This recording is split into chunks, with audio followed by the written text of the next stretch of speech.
नमस्कार दोस्तों, आप सभी का स्वागत है आईडी वोट यूपीएससी के चैनल में आने के लिए। ये यूपीएससी प्री 2025 के प्रैक्टिस क्वेश्चन है। इसमें हिस्ट्री के पीवाईक्यू दिए गए हैं जिन्हें आपको सॉल्व करना है। पहला क्वेश्चन है, हड़प्पा सभ्यता के मुहरों के संदर्भ में निम्नलिखित कथनों पर विचार कीजिए। इसका पहला कथन है, सैंधव मुहरें अधिकांशतः सेल खड़ी की बनी होती थी। दूसरा है, लोथल और देफलपुर से सोने की बनी मुहरें मिली हैं।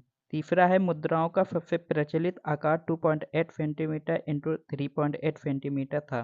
चौथा है, लोथल से पशुपति शिव की मुहर मिली है जिसमें एक त्रिमुखी पुरुष एक चौकी पर पद्मासन मुद्रा में बैठे हुए दिखाए गए हैं। लिखा है, उपर्युक्त कथनों में से कौन सा गलत है। ऑप्शन ए केवल 1, ऑप्शन बी केवल 3, ऑप्शन सी 1, 2 और 3, ऑप्शन डी 2, 3 और 4। बताओ इसमें कौन सा सही है। इसका उत्तर डी सही है, अर्थात 2, 3, 4 ये गलत हैं। पहला, सैंधव मुहरें अधिकांशतः सेल खड़ी की बनी होती थी, ये बात सही है, लेकिन लोथल और देफलपुर सोने की बनी मुहरें मिली हैं, ये गलत है क्योंकि यहाँ पर तांबे की बनी हुई मुहरें मिली हैं। तीसरा है, मुद्राओं का सबसे प्रचलित आकार 2.8 सेंटीमीटर इंटू 3.8 सेंटीमीटर था, जो कि ये गलत है। इसका जो आकार था 2.8 इंटू 2.8 सेंटीमीटर स्क्वायर था। चौथा है, लोथल से पशुपति शिव की मुहर मिली है जिसमें एक त्रिमुखी पुरुष एक चौकी पर पद्मासन मुद्रा में बैठे हुए दिखाए गए हैं। इसका सही ऑप्शन है कि यह मोहनजोदड़ो से पशुपति शिव की मुहर मिली है जिसके दाएं ओर एक हाथी तथा बाघ और बाएं ओर एक गैंडा तथा भैंसा खड़े हुए हैं। चौकी के नीचे 2 हिरण खड़े हैं, इसे शिव का आदि रूप कहा गया है। एक नगर है चन्हूदड़ो, ये सिंधु नदी के बाएं तट पर स्थित है। यहाँ एक ऐसी मुद्रा मिली जिसमें 3 घड़ियाल तथा 2 मछलियां अंकित हैं। यही एकमात्र ऐसा स्थल है जहाँ से वक्राकार ईंटें मिली हैं। अगला क्वेश्चन है, दिए गए नगरों व नदियों का सही मिलान करें। नगर है, पहला रोपण, दूसरा आमरी, तीसरा लोथल, चौथा बनवाली। वहीं पे नदियां हैं, पहला भोगवा, दूसरा हिंडन नदी, तीसरा सतलज नदी, चौथा सरस्वती नदी, पांचवा सिंधु नदी। दिए गए विकल्पों में कौन सही है। ऑप्शन देखते हैं।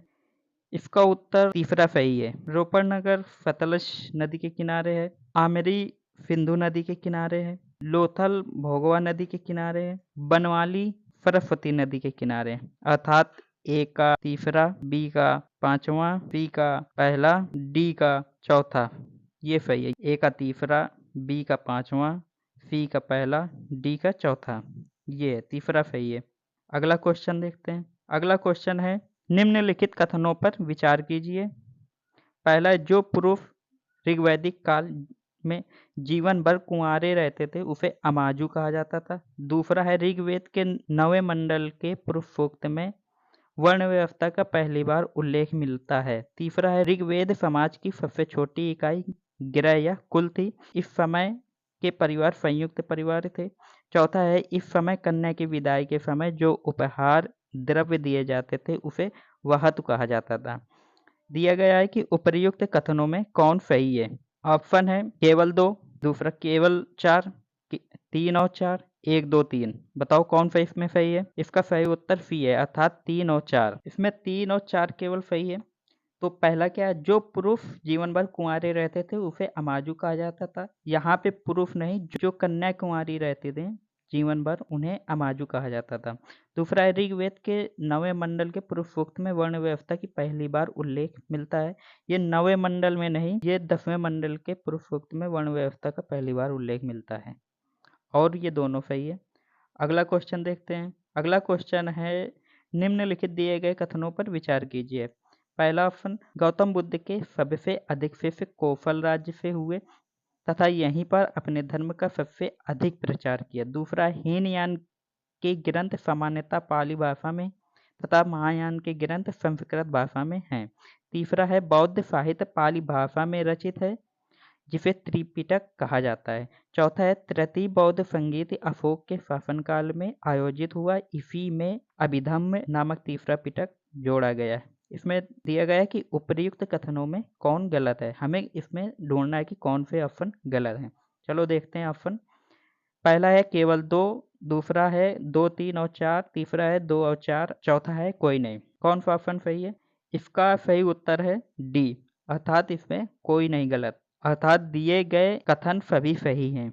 अगला क्वेश्चन देखते हैं। अगला क्वेश्चन है गुप्त काल के संदर्भ में निम्नलिखित कथनों पर विचार कीजिए। पहला है अजंता की गुफा संख्या 16, 17 और 18 गुप्तकालीन मानी जाती हैं, जिसमें जैन धर्म से संबंधित चित्र हैं। दूसरा है गुप्तकालीन प्रमुख नगरों का प्रबंध नगर परिषद करती थी तथा नगर के प्रधान अधिकारी को पुरपाल कहा जाता था।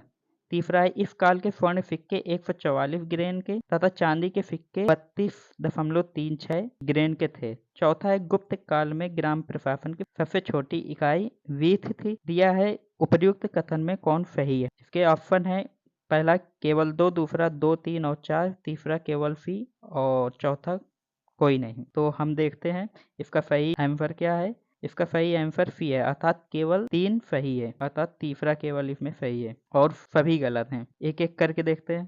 पहला दिया गया है कि अजंता की गुफा संख्या 16, 17, 18 गुप्तकालीन मानी जाती थी, जबकि सही ये है कि अजंता की गुफा 16, 17 और 19 नंबर गुप्तकालीन माने जाते थे। और यहाँ दूसरा जो ऑप्शन है जैन धर्म से ये चित्र संबंधित थे, ये जैन धर्म से नहीं बौद्ध धर्म से संबंधित थे।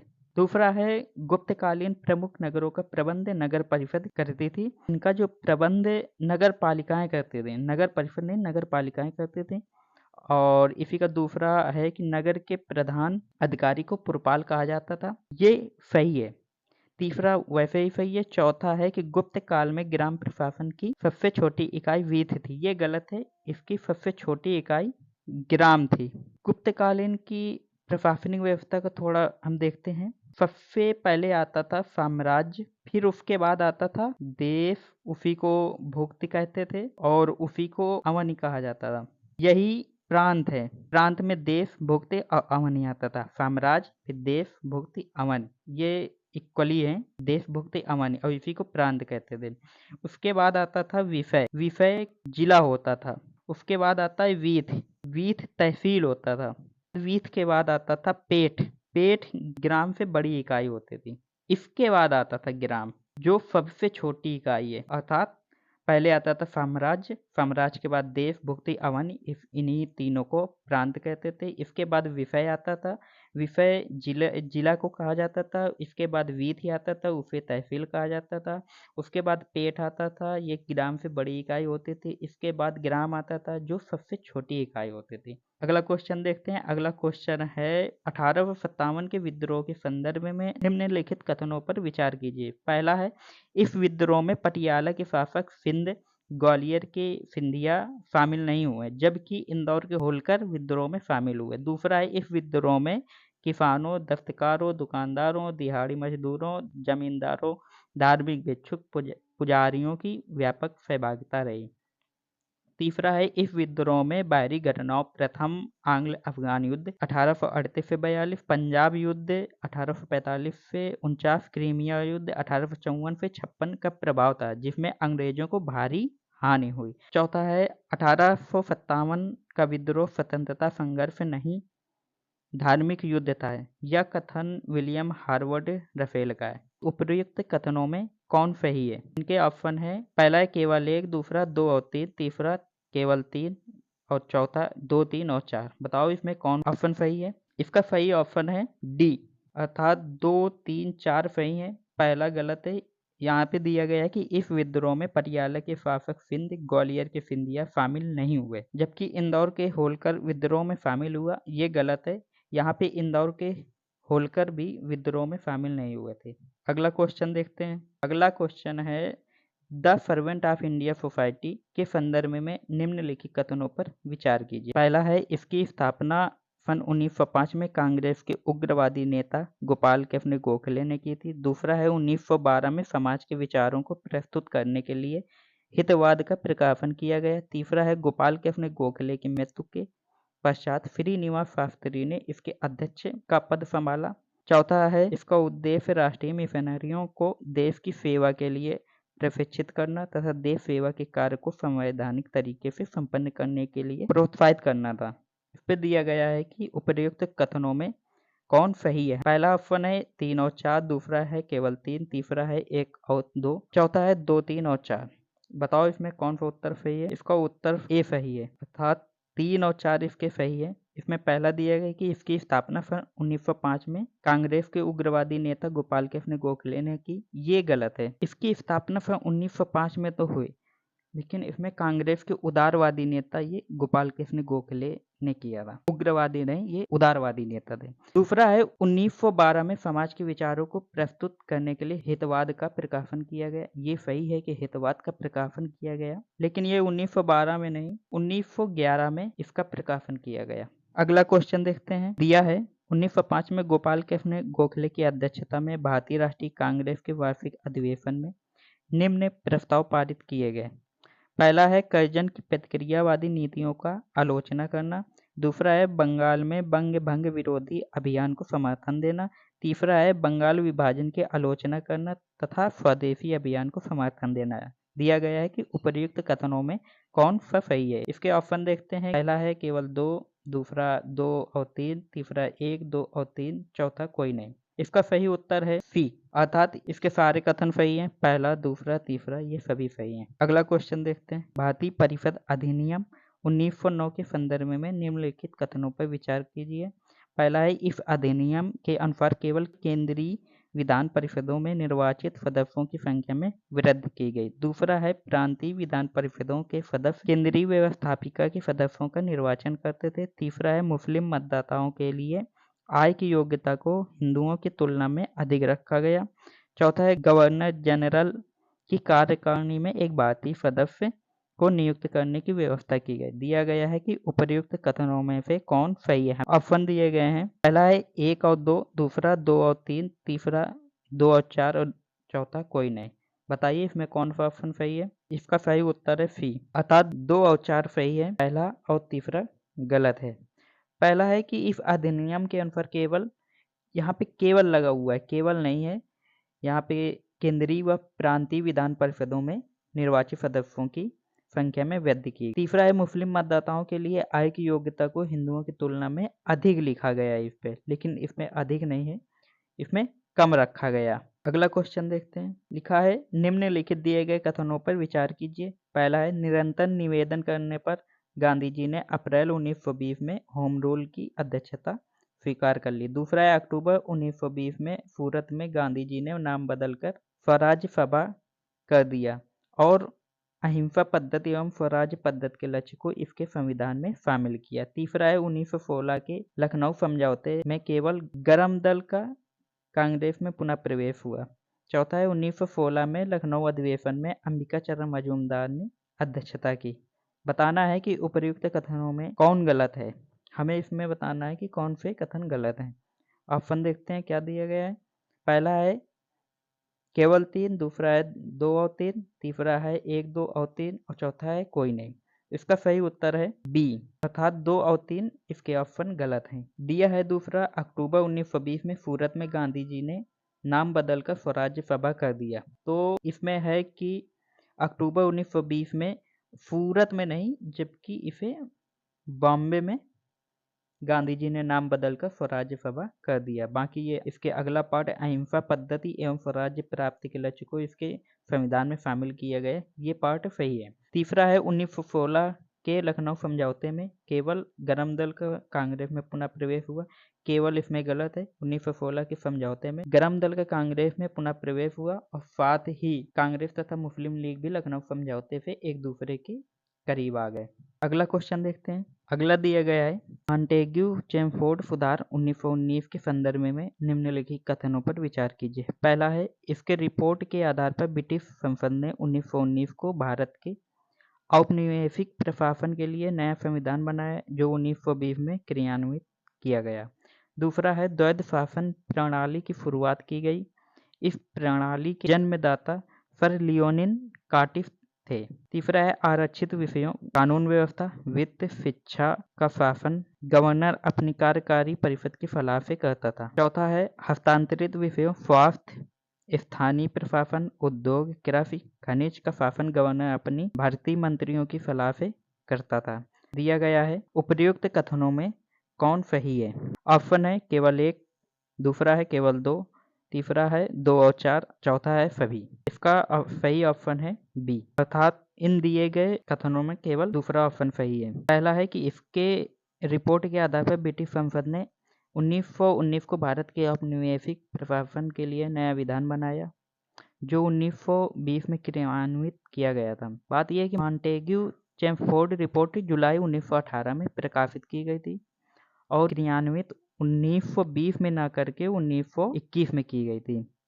तीसरा इसका है कि आरक्षित विषयों में क्या क्या शामिल थे, आप देख लो। कानून व्यवस्था, वित्त, भू राजस्व, सिंचाई, खनिज संसाधन, ये आते थे, जबकि यहाँ पे शिक्षा ये आरक्षित विषयों में नहीं है। चौथा है हस्तांतरित विषय।